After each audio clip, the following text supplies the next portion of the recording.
Yeah, so on the topic of addiction,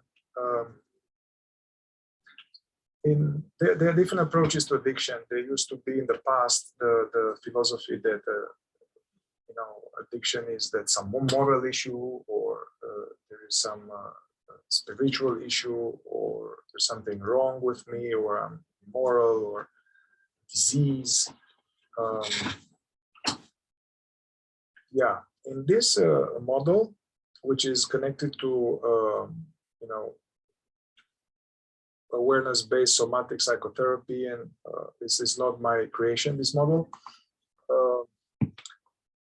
Addiction is anything that has a compulsive element, some activity that we engage compulsively with the intent to alleviate a current unpleasant emotional state. So it's really not a moral or issue, or it's just some innocent attempt to feel better. Even regular psychology call it like self-medication. So yeah. So from this point of view, also this compulsive activity is not restricted just to, let's say, alcohol, tobacco, weed, meth, cocaine, and all the other substances. I mean, so coffee, there is also, so things are, some are legal, some are illegal, some are absolutely condoned. So this can be addiction to shopping. Even there's this word of like retail therapy. Yeah. Retail therapy, that you buy some stuff so you feel a little better. It's not real therapy, but so it can be shopping, can be Facebook, scrolling for Facebook. Actually, Facebook and a lot of this electronic stuff, they are designed to play with our some subconscious patterns of satisfaction, of dopamine, of getting something. When is the next hit? If you guys haven't seen, there is this movie called The Social Dilemma on Netflix. Very powerful movie where actually some of the creators of these programs, they disclosed how they were designed to stir the addiction pattern and to keep people hooked. And so, okay, so it can be internet, can be Facebook, can be the phone, just taking the phone, and can be Netflix, movies, can be, can be running. Some people, they run, and they run a lot, and they have to run, a lot.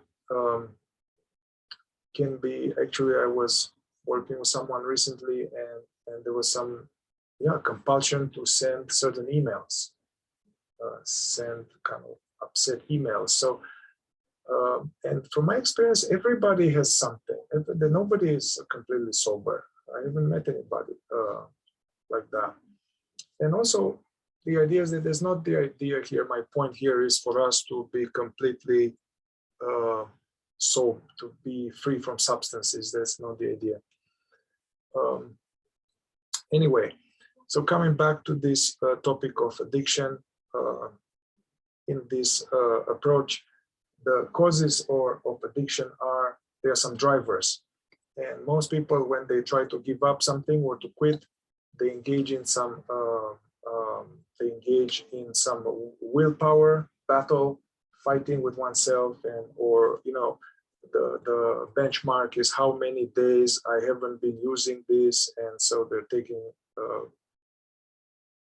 sobriety, using sobriety as a measure of success. And although that's useful, but often it can happen often that there is sobriety and at the same time there's misery.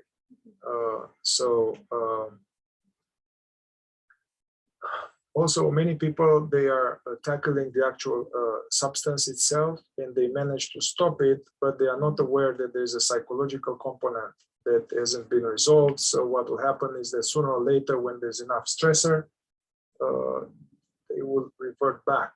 They will kind of use whatever it is to to alleviate the current unpleasant state in the body or in the mind.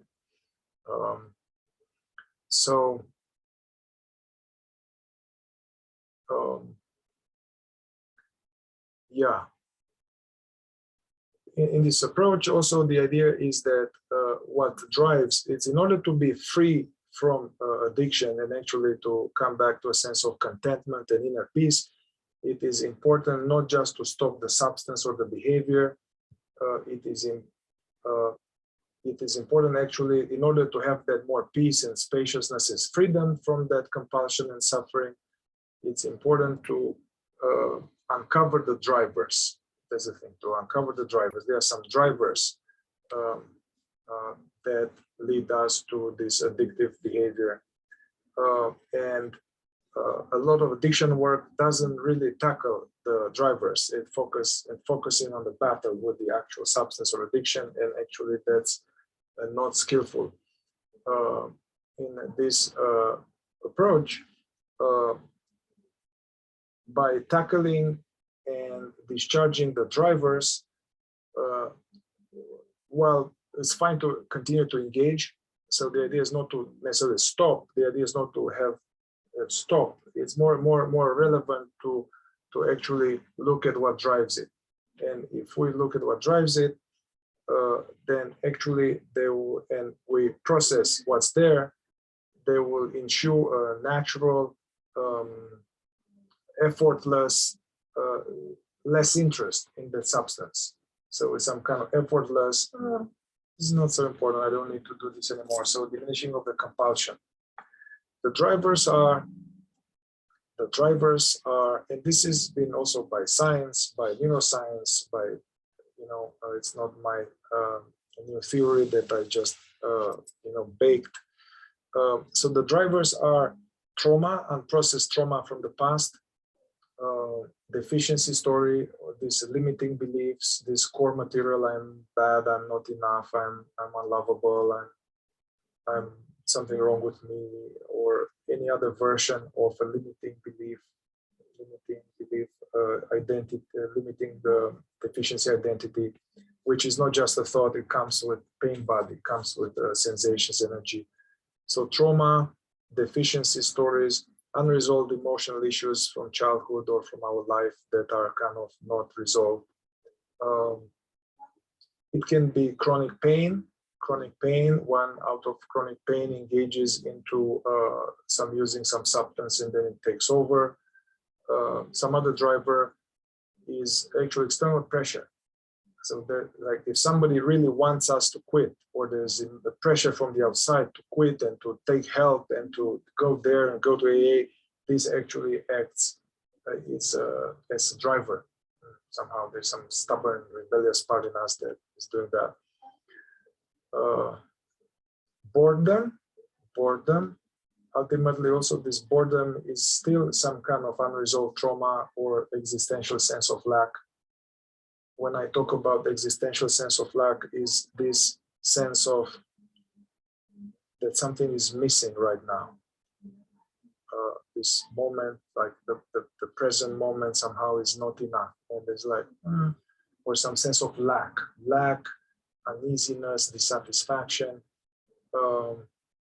So yeah, this existential sense of lack is very much connected to the fact that what we talked at the beginning is that we are not aware of, we are not conscious of what we are, and we are most of the time living in the past and future. So we are not home. We are constantly kind of homeless somehow, seeking happiness outside. So all of this, like trauma, unresolved emotional issues, chronic pain, boredom, external pressure, deficiency stories, these are all of these are painful. So then they will produce some state that's unpleasant, and we have this innate pursuit of happiness, and then we want not to feel this, and then we discovered at some point that, if I smoke this or drink this or even overworking, focusing on something, going on YouTube or working, just focusing on something else, or merging with a substance, this temporarily makes that unpleasant feeling, emotional state, mental state, it makes it temporarily go away. Then we get a little bit of alleviation in the moment. However, that doesn't make it go away, they will come back up. So we need to, we are in the cycle. Also, some addictions, they have, let's say porn, or there's also shame associated with it.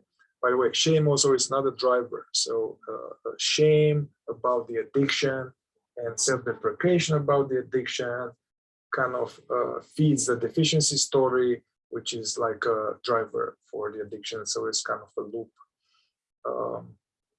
Yeah. So if we want to also, addiction is a wonderful portal for inner work, inner deprogramming. So basically, if there's any such compulsion, whether if it is serious or just small, if we are kind of skillfully start bringing awareness and unpacking it, it will always go to some core material, some stuff which we need to look at anyway. So yeah, that's a little bit of introduction, and I would like to make it a bit more experiential, and I would like that we all think in our life and kind of choose something that seems to correspond to this. And once again, it can be anything, really. So choose one which is more relevant for you. Either obvious a substance, but you don't have to be limited substance. Can be, like that somebody I work with was realizing that this is sending emails, certain kind of emails to some people. It's any compulsion. The phone is a very obscure one that people are caught by. Facebook, chocolate, anything, yeah? So I suggest, just for the purposes of this exercise, to choose one, and then we'll go back inside, and I'll do certain kind of different tools which have the purposes of bringing to awareness what's there. Also, an important thing that I got from Scott Killaby, and actually I think in psychology they talk about it, is anything to do with addiction. There's the first layer where people get stuck, is the layer of preoccupation. What's called preoccupation is that you are thinking about this and trying to make sure we have it and when it's going to be happening again. So this preoccupation, and preoccupation is like basically focusing on that. But what people didn't realize, it was pretty revolutionary for me, is that this preoccupation is actually, there are two forces that are fighting each other all the time.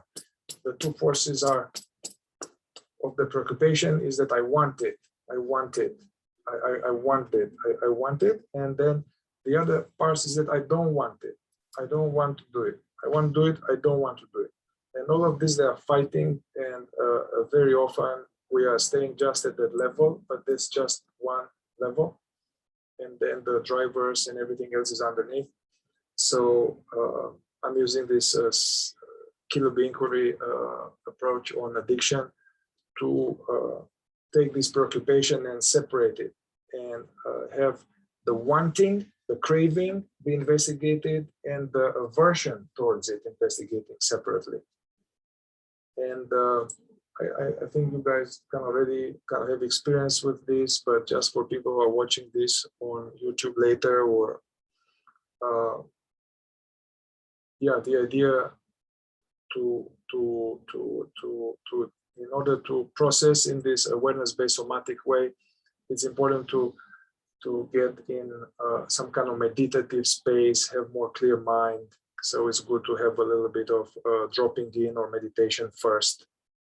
So I'm going to pause this video like that, and for people who like to check it out, you can check the other video. We can go straight into it. But once again, if you just play the video, it's important. We can't do awareness-based witnessing of subconscious stuff if we are distracted and the mind is busy. So we need to get in the right setting, be more aware, more clear. So yeah, this is one of the principles of awareness-based somatic processing, is to get into a mindful state.